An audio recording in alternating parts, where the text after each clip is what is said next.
Hey everybody, I hope you're having a fantastic day. Happy 4th of July today. It has been nearly 1 month since I've done a devlog update on Bricks Over Blocks and Walternet Games and everything we've been up to. I've actually been gone on vacation with my family for a couple weeks, and so I've been away for a little bit, but that doesn't mean things haven't been moving on Bricks Over Blocks. We just had our weekly team meeting yesterday. So I want to go over a few updates for anyone interested in the development of Bricks Over Blocks and all the things we have going.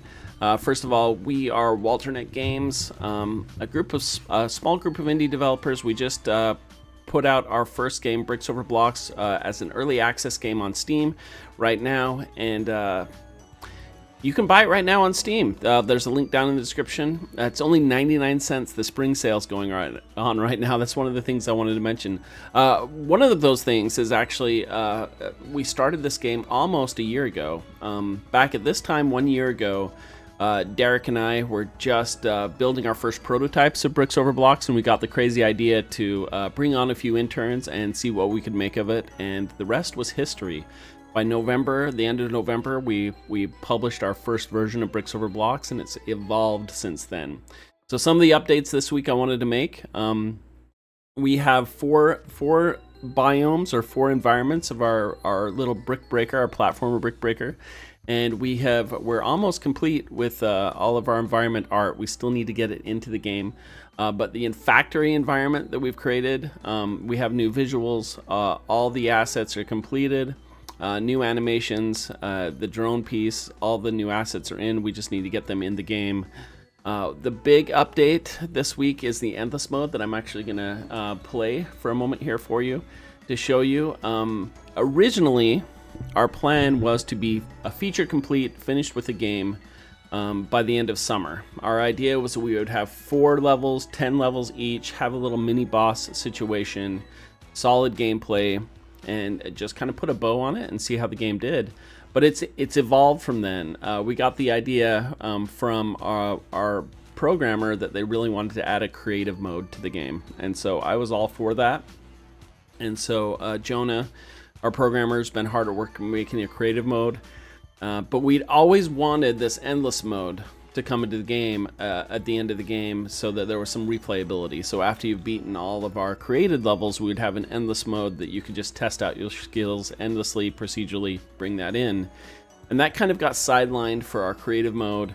And then while I was on my vacation, our programmer took it upon themselves to get the endless mode in, and they submitted it as a surprise in our last build, our July 2nd build, which I'm hoping to get up on Steam this week as well. And it was a heck of a surprise. We all started trying to compete with each other to get the best score, and we really realized that we're working on something fun. So one of the things I want to talk about is for Walternet Games, we wanted this to be short 10-month cycles so we could work on one game a year, small group of team. But we also want to make the best game possible, and that takes time. And so here we've kind of hit this moment where do we just finish up the four worlds that we had created with the levels, adjust the ramping difficulty, or call it a done day, or do we push it to that next level that we've kind of started with the creative mode and endless mode? And that's kind of where it's decided to sit. We're working on the creative mode, endless mode, and our story mode. We really want to push out the best game possible because we can.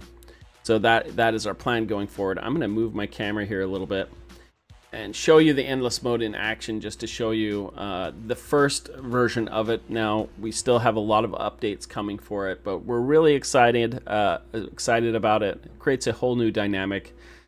So essentially, the current kind of state is the same idea as our game always has been: protect the blocks and break the bricks. And as you can see, the bricks will continue to fall down, and it's just created a completely different dynamic than the game that we'd kind of built in the story mode. So I think that each mode of this game is going to feel completely different. And the nice thing is we were able to piggyback off of the code for the creative mode to create this endless mode. So it kind of all worked hand in hand.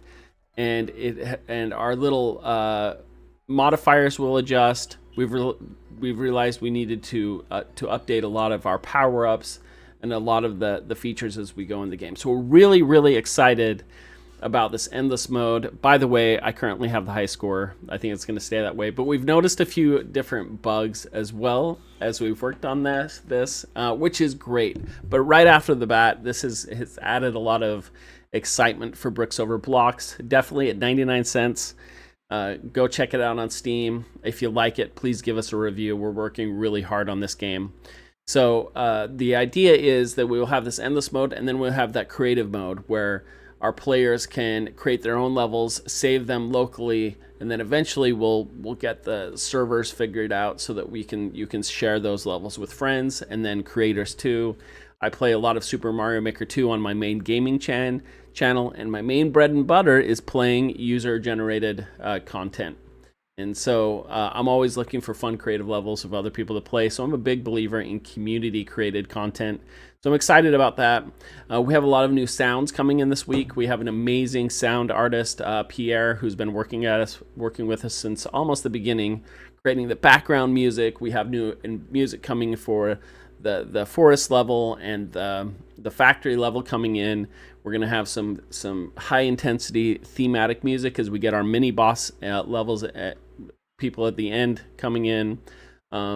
Yeah, so that's kind of our update going off on this.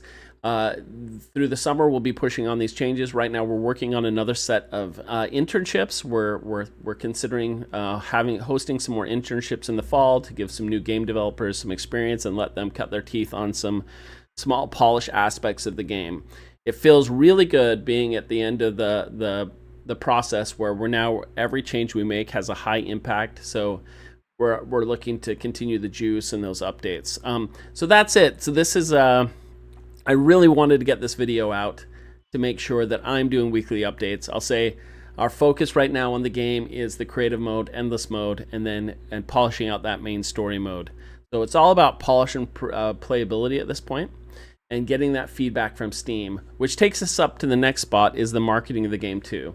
So one of my main focuses as the creative director will be meeting each week with the team, making sure things are on track, but also playing the game on the YouTube channel here, and then focusing on producing content to market our game as well. So these weekly devlogs are going to be a big part of what we do moving forward, building up our subscriber count. I think for indie game development, if you don't want to get a third-party publisher, then you really need to find a way to promote the game yourself. So we're going to be looking into Facebook ads. We're going to be looking into how we can drive more traffic from YouTube. A lot of stuff I'm really figuring out. I'll say as well that I personally have a lot of life changes coming up, especially in the middle and end of the summer, that I'm excited to share with you all. But that's it. My big thing, this is 4th of July morning. I'm going to go spend time with my family. I'll watch the fireworks. We're trying to keep the wheels on the road, as it were. I apologize if this seemed a little bit disjointed, but what you see is what you get. We've come a long way in the last year with Walternet Games. If you told me last year that we would have such an amazing polished game at this point, I guess I would have believed you, but I wouldn't have believed it would come this rapidly. So I want to thank everybody who has worked on the game, everybody who's helped with the game. Going forward, please consider subscribing. Speaking of the YouTube channel, I do have plans for more tutorials as well, game dev tutorials. I have topics that I've wanted to discuss live, or not live, but on the channel as well, like dress codes. It's recently come up about dress codes and how the dress codes are in the industry. I want to address a lot of the layoffs that are happening in the industry. I have gone through a couple of layoffs myself in the industry, so I have some experience there. I know there are always patterns that happen year after year, and then cycles that happen every 10 years. It's terrible and it's scary, and I would love to talk about those topics as well. But our goal here is to make the best games possible. My personal goal, is to build up Walternet Studios, Walternet Games, and make fun games with my friends. So that's my passion, that's my drive, make the best games possible as an indie studio. And so I want to share that process with everybody. So if you have questions or you just want to offer support, you can do that by hitting the like button, leaving a comment, or subscribing. We appreciate all of it. And check our game out on Steam, please. At least add it to your wish list. It's going to be on sale until the 10th. So normally it's $4.99, which I think is for all the features we're going to add to this game is a huge value. Right now you can get it for 99 cents. Please leave a comment. A review on the Steam page. So that's it for this disjointed devlog. Everybody take care. Have a fantastic 4th of July. Stay safe. And we'll see you next week. These are going to be put out every single week.